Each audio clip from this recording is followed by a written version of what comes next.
Hi friends, வாங்க இன்றைக்கி வாங்கி பார்த்து செய்யலாம். ஒரு பேனில் எண்ணெய் விட்டுட்டு கொஞ்சம் கடுகு, கொஞ்சம் கடலப்பருப்பு,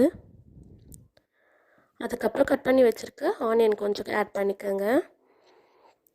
நல்லா கிண்டி விட்டுருங்க. அதுக்கப்புறமா கொஞ்சம் சால்ட் ஆட் பண்ணிவிட்டு நல்லா மிக்ஸ் பண்ணி விடுங்க ப்ரௌன் ஆகிற வரைக்கும்.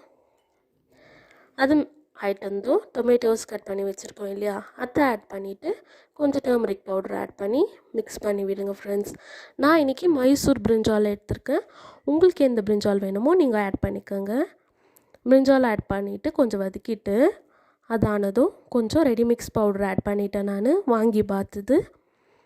அப்புறம் டேமரின் கொஞ்சம் ஆட் பண்ணிக்கோங்க. நல்லா மிக்ஸ் பண்ணி விட்டுருங்க. நல்லா சுண்டி வரட்டும். அதுக்கப்புறமா நம்ம சூடாக வடித்து வச்சுருக்கோம் இல்லையா சாப்பாடு, அதை வாங்கி பார்த்து மிக்ஸ் கூட ஆட் பண்ணிவிட்டு நல்லா கிண்டி விட்டுருங்க ஃப்ரெண்ட்ஸ்.